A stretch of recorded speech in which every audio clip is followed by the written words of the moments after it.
Avec toi, nous irons au désert, poussés comme toi par l'Esprit. Seigneur, avec toi, nous irons au désert, poussés comme toi par l'Esprit. Mangerons la parole de Dieu et nous choisirons notre Dieu et nous fêterons notre Pâques au désert. Vivrons au désert avec toi. Bien-aimés dans le Seigneur, peuple de Dieu, nous irons au désert avec le Seigneur Jésus-Christ. Nous y mangerons la parole de Dieu. Nous y choisirons notre Dieu. Nous y fêterons notre Pâques. Bien-aimés dans le Seigneur, peuple de Dieu, nous intitulons donc la séance du jour, l'épisode du jour, le jeûne et la prière, un moment d'initiation. Bien-aimés dans le Seigneur, peuple de Dieu, lorsque nous faisons mention de moment d'initiation, nous faisons allusion tout simplement au rite d'initiation. Ça veut dire que le jeûne et la prière sont donc une période au cours de laquelle nous sommes véritablement initiés. Et les rites d'initiation ont donc pour vocation à signifier à quelqu'un. Les rites d'initiation ont pour vocation à signifier à quelqu'un en face de tous, en face des autres, en face de la société, eh bien, sa vraie identité. Les rites d'initiation ont pour vocation à nous signifier notre vraie identité, en nous notifiant par autorité ce que nous devons faire et ce que nous devons être. Les rites d'initiation nous signifient simplement notre vraie identité. Ça veut dire que le moment de jeûne et de la prière, eh bien, c'est un moment où nous sommes en face de la société, en face de laquelle on nous fait comprendre notre vraie identité. Le jeûne et la prière, un moment de véritable initiation où nous nous rappelons de notre vraie identité spirituelle. Ça, c'est la première chose. La deuxième chose, le jeûne et la prière, un moment ou une période où on nous rappelle tout simplement par autorité, eh bien, il nous est rappelé ce que nous devons faire et ce que nous devons être. La première chose, nous sommes notifiés dans le jeûne et la prière, nous reportons l'image et la ressemblance de notre Dieu. Et cela nous rappelle que nous sommes véritablement des fils de Dieu. Cela nous rappelle notre identité en Dieu. Première chose. Deuxième chose, pendant cette période, eh bien, au cours de cette période, eh bien, l'Esprit nous notifie avec autorité ce que nous devons faire et ce que nous devons être. Eh bien, deviens ce que tu es appelé à être. Bien-aimé dans le Seigneur, peuple de Dieu, nous rappelons que à chaque fois qu'on parle des rites d'initiation, nous nous rappelons de nos villages, nous nous rappelons de notre milieu d'origine, nous nous rappelons de ces moments de rites d'initiation, où nous nous rappelons de ces moments où les rites d'initiation prévalent. Moi, je viens du Togo, par exemple, et au nord du pays, nous avons, par exemple, Evala. Evala, c'est un moment fort, un moment d'intense initiation où un certain nombre de personnes, eh bien, surtout de jeunes, sont appelés à être initiés.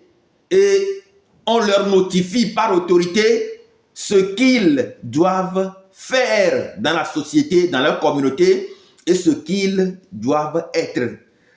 Eh bien, même au sud du pays, nous avons par exemple les gens d'Anejo qui font Ekpesoso. Eh bien, ils vont aller choisir la pierre, ils vont aller prendre la pierre dans la forêt. C'est un moment d'intense initiation. Et avant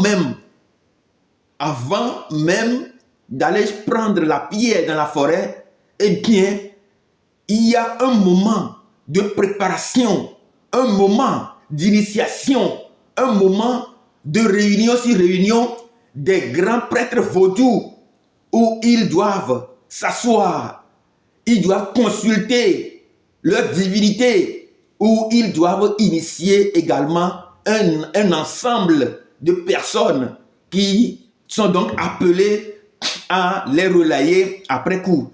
Bien-aimés dans le Seigneur, peuple de Dieu, c'est exactement ce que nous faisons dans la communauté chrétienne pendant ces 40 jours. Eh bien, pendant ces 40 jours, nous allons nous laisser initier. C'est un moment, comme on le dit souvent dans le langage scientifique, c'est un moment de socialisation. En sociologie, on parle de la socialisation. C'est un moment de socialisation ou c'est un moment de resocialisation.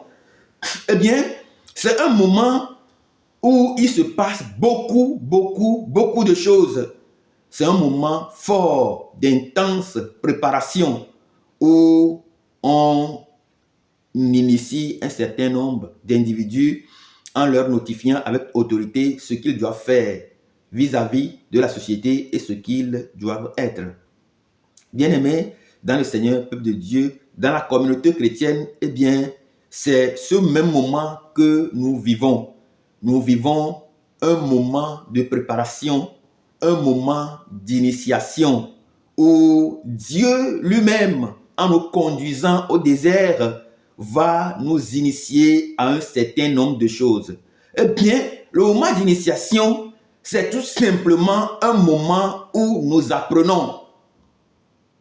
Un moment où nous apprenons.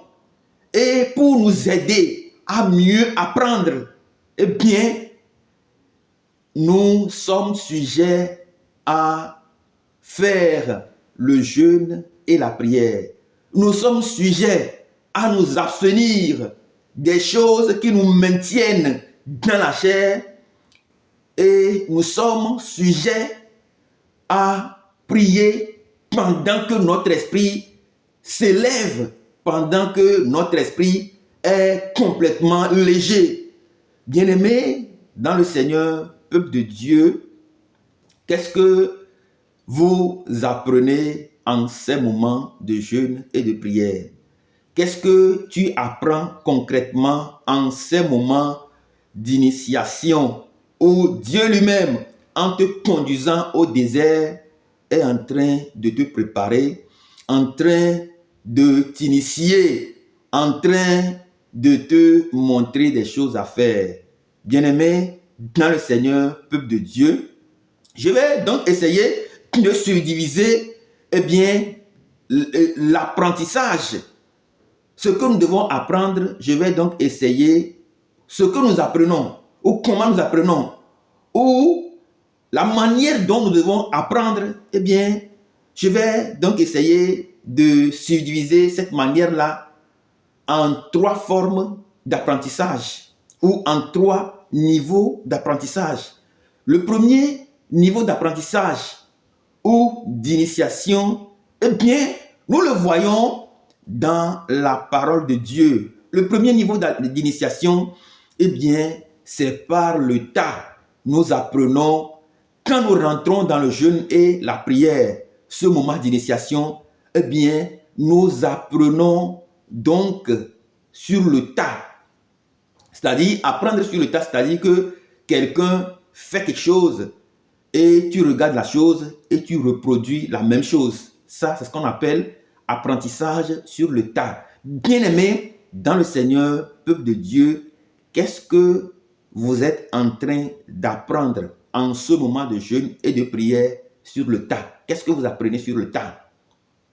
Qu'est-ce que vous apprenez sur le tas? Je vais donc prendre un exemple palpable dans la parole de Dieu. Dans Matthieu 26, par exemple, la Bible déclare que Jésus a amené au jardin de Gethsémani Jean, Jacques et Pierre. Jean, Jacques et Pierre. Pourquoi Jésus aurait donc choisi d'amener que 3 personnes au lieu des 12 apôtres qu'il a? Eh bien, c'est la même chose qui se passe aujourd'hui dans nos communautés chrétiennes. Il y a des gens qui sont prédisposés. Il y a des gens qui sont prédisposés. Il y a des gens qui sont prédisposés, des gens qui sont disponibles. Il y a des gens qui cherchent à évoluer, des gens qui sont curieux par rapport à la spiritualité, par rapport à la vie de Dieu, par rapport à Dieu. Eh bien, ce sont ces gens de personnes qui peuvent effectivement vivre cet apprentissage. Ceux qui sont disponibles, ceux qui sont véritablement disponibles, ceux qui sont curieux, ceux qui cherchent véritablement le repos en Dieu, ceux qui cherchent les anciens chemins pour retrouver Dieu, eh bien ce sont ceux-là que Jésus lui-même a pris pour les mettre à l'écart. Et là, Jésus va leur apprendre quelque chose. Il va leur apprendre tout simplement que lorsque le moment devient dur, difficile, terrible, il faut se mettre à genoux. Il faut prier. Dans Matthieu 26, nous voyons comment Jésus leur a appris à prier quand notre âme est triste jusqu'à la mort. Quand nous sommes tristes, quand tout semble s'écrouler autour de nous, eh bien, nous devons véritablement laisser nos genoux toucher la terre. Nous devons changer notre milieu de vie en un véritable sanctuaire. Ça, c'est l'apprentissage sur le tas. Mais qu'est-ce que nous apprenons aujourd'hui sur le tas? Pendant que ceux-là qui ne sont pas du Christ, pendant les moments d'initiation, ils apprennent beaucoup de choses. On leur montre des secrets concernant les esprits dans leur communauté. On leur montre pourquoi les points d'intention dans leur quartier, dans leur communauté, pourquoi c'est là ils doivent aller faire des sacrifices au Dieu. On leur apprend pourquoi, quand tout semble difficile, tu dois aller consulter tel et tel oracle, tel esprit. Bien-aimé dans le Seigneur peuple de Dieu, mais bizarrement, malheureusement et tristement, les chrétiens, eux, ils n'apprennent absolument rien. Qu'est-ce que nous apprenons? Jésus a amené les 3 personnes là, pour pouvoir leur apprendre quelque chose, pour les initier à la vie de la prière, pour les initier à la vie de l'esprit. La chair est faible, mais l'esprit est plein de bonne volonté. Bien-aimés, dans le Seigneur, peuple de Dieu, apprenons de notre Dieu. Dans ce désert que nous traversons, apprenons de notre Dieu. La deuxième chose, ou le deuxième niveau d'apprentissage, eh bien, c'est l'apprentissage communicationnel.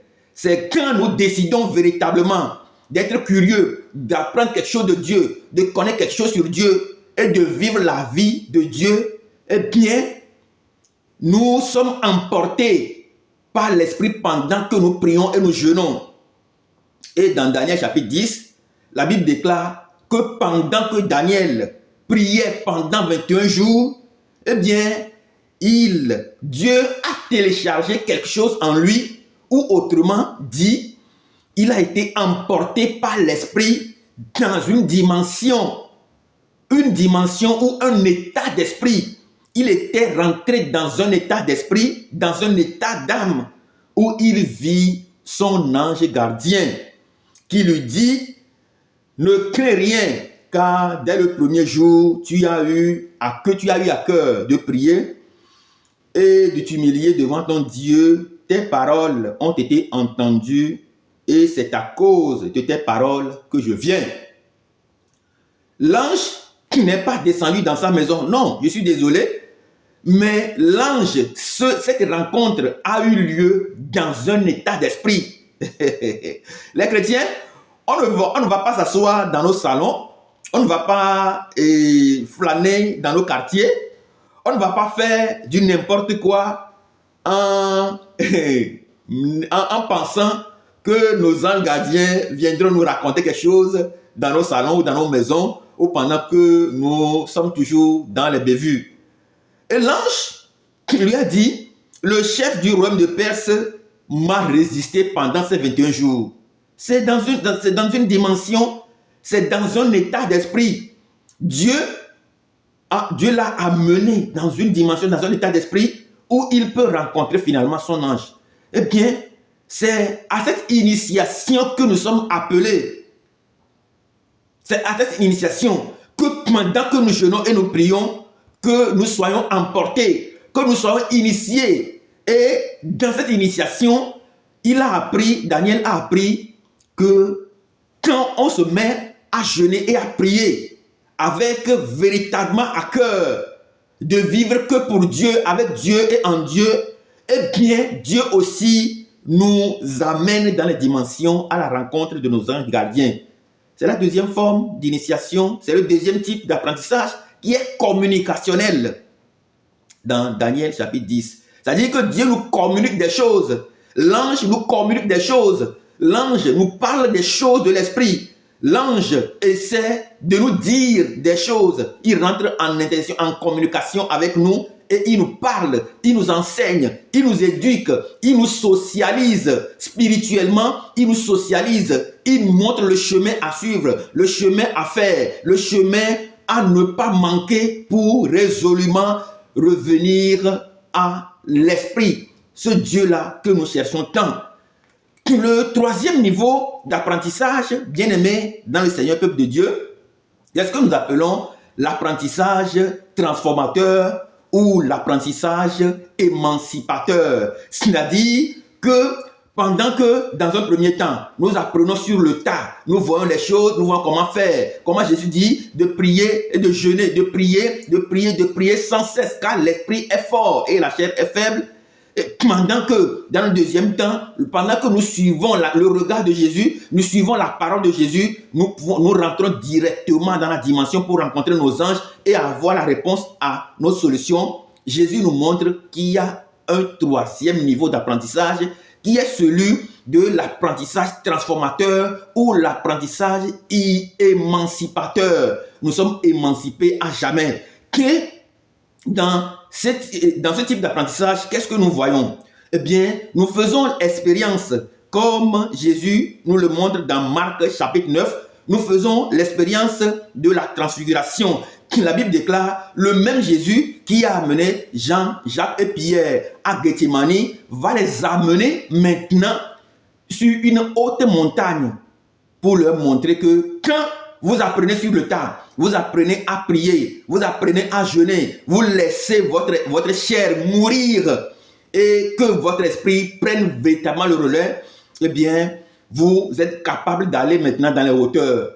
Aller sur la montagne, c'est aller dans les hauteurs. Aller sur la montagne, c'est se trouver dans les hauteurs. Là où on peut apprendre facilement à s'émanciper, à se transformer, à se métamorphoser. Et la Bible déclare que pendant que Jésus y est là, sur la montagne, avec Jean, Jacques et Pierre, eh bien, ce qui s'est passé, c'est que il y a eu transfiguration, il y a eu Moïse, il y a eu Élie qui ont apparu, et dans la nuée, il y a eu une nuée lumineuse, où la voix de Dieu s'est exprimé, où Dieu s'est exprimé. Bien-aimés dans le Seigneur, peuple de Dieu. Donc, ce sont ces trois niveaux d'apprentissage dans ces moments de jeûne et de la prière que je voudrais partager avec nous.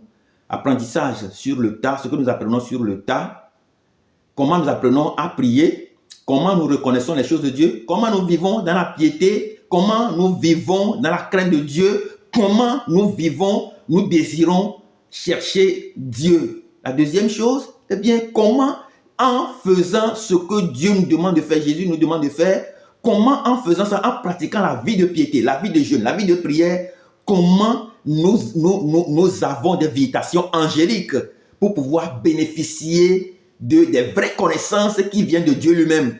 Et troisième niveau, pendant que nous vivons ce moment glorieux de visitation angélique, eh bien, Dieu nous amène dans les hauteurs pour nous donner, pour nous amener à ce niveau d'émancipation ou de transformation ou de métamorphose où nous assistons à un spectacle glorieux. Vivre la tête dans la nuée lumineuse, rencontrer les grands personnages, les ancêtres de la foi et expérimenter Dieu qui parle dans les hauteurs.